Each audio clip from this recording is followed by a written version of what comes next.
Olá, vamos falar de lentes.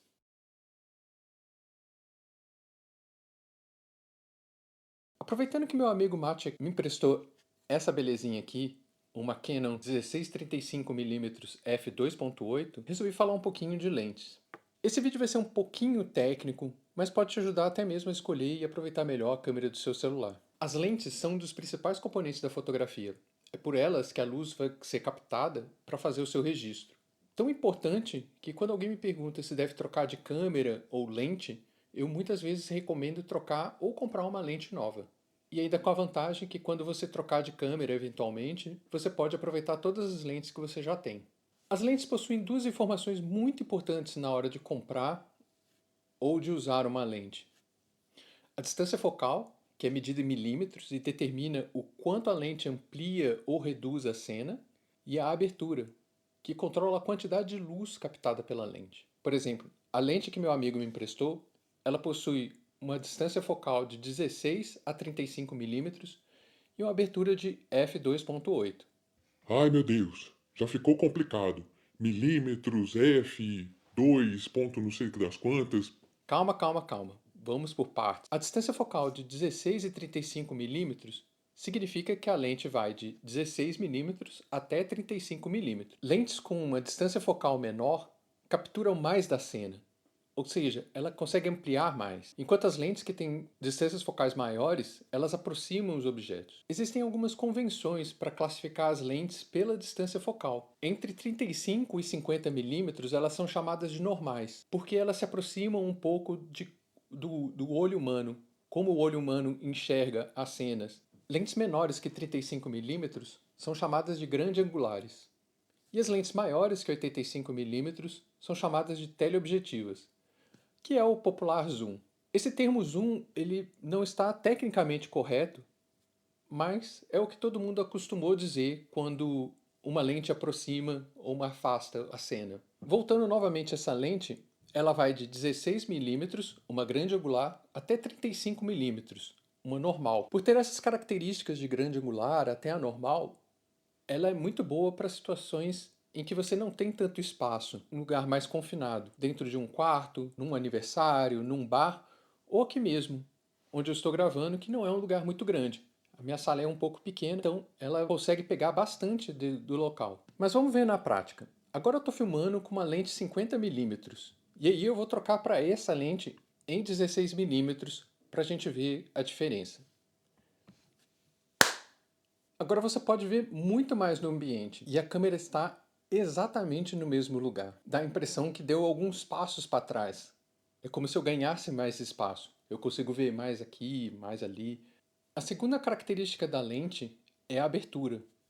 A abertura controla a quantidade de luz que a câmera capta. Quanto menor o número, mais luz ela consegue captar. É um pouco confuso esse negócio de menos é mais é menos, mas é só isso mesmo. Quanto menor o número, mais luz a câmera consegue captar. Existe toda uma explicação matemática com fórmulas e cálculos bem complexo para explicar por que existe essa relação entre um número menor e uma abertura maior. Claro que eles poderiam mudar e colocar um número maior só para representar, mas hoje em dia todo mundo já está acostumado na fotografia com isso, então não faz muito sentido mudar. E eu também não vou entrar muito nos detalhes desses cálculos, que é tudo bem complexo e envolve muita matemática, então deixa para lá. O importante é lembrar que quando você fala de abertura, menos é mais. Outro efeito interessante também é que quanto menor esse número de abertura, que é representado pela letra F, maior também é o desfoque do fundo. O pessoal chama esse efeito de bokeh, ou bokeh, ou bokeh, tanto faz. Uma desvantagem da abertura muito grande é que entra muita luz. Então, dependendo da situação, por exemplo, se você estiver no sol ou em lugares muito iluminados, pode entrar muita luz e estourar a imagem. Fica tudo muito branco, muito claro. Então, sempre dá para você ajustar e fechar um pouquinho a abertura para poder ajustar.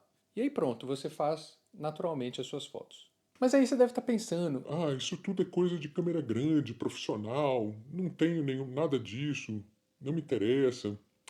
Não vale nada essa história e tal. por se tratar de câmeras e não ter muito como fugir disso, a câmera do seu celular também usa esse mesmo padrão. O iPhone 13, por exemplo, ele tem duas câmeras. No caso do celular, A câmera vem junto com a lente, então não dá para você ficar trocando as lentes. Então a gente vai referenciar aqui como câmera. Uma das câmeras do iPhone, ela tem 26 milímetros, ou seja, uma grande angular, ideal para ambientes mais fechados, pessoas mais juntas. Ela também tem a abertura de 1.6, também ideal para lugares que não estejam tão bem iluminados e ainda dá um desfoque bonito no fundo. A outra câmera é 13 milímetros. Ela capta muita coisa. Ideal para aquela selfie com um monte de gente que você pega e você não tem muito espaço para você afastar.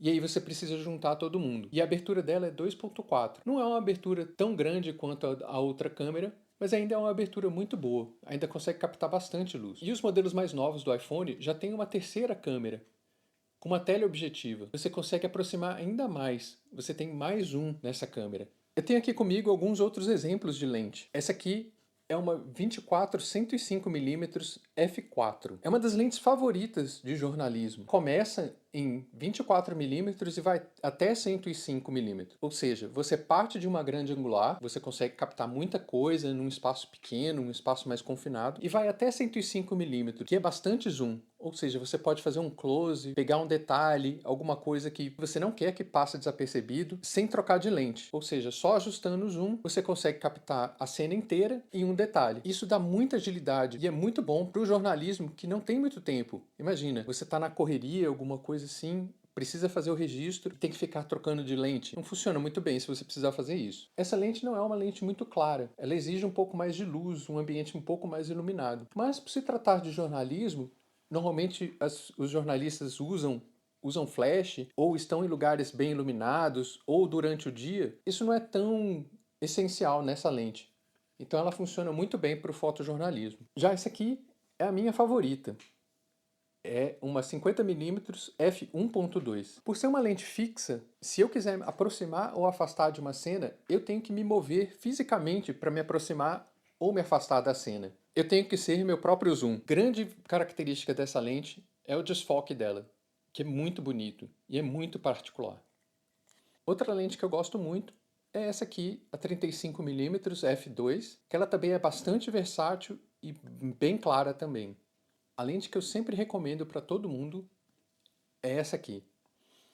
É a 50mm f1.8. Ela é uma lente muito clara e muito barata também. Ela funciona muito bem para situações cotidianas, ela também faz um desfoque muito bonito. É uma lente muito compacta, muito leve, muito fácil de usar. Então eu sempre recomendo para todo mundo que está comprando a sua primeira câmera ou não sabe qual lente comprar, se não tem, ter uma 50mm. A famosa cinquentinha. Também, a título de curiosidades, nós temos essa monstruosidade aqui, que é uma lente 500mm f8. Essa lente praticamente é uma luneta com encaixe para câmera. Ela é muito escura e ela aproxima muito. Bem difícil de usar porque ela é toda manual, então ela não tem foco automático, não tem ajuste de nada. E por ser muito escura, você precisa de muita luz. Mas ela é muito boa para tirar fotos da lua, por exemplo. Eu espero que vocês tenham gostado dessa pequena introdução ao mundo das lentes. Claro, ficou muita coisa de fora, realmente é só uma introdução. E eu vou deixar o link para o canal do Maciek aqui na descrição. Ele faz vídeos de viagens e é bem legal. E se você tiver alguma dúvida, questão, alguma coisa que não tenha ficado clara, deixa nos comentários que eu vou ter o maior prazer de responder. É isso, e a gente se vê na próxima.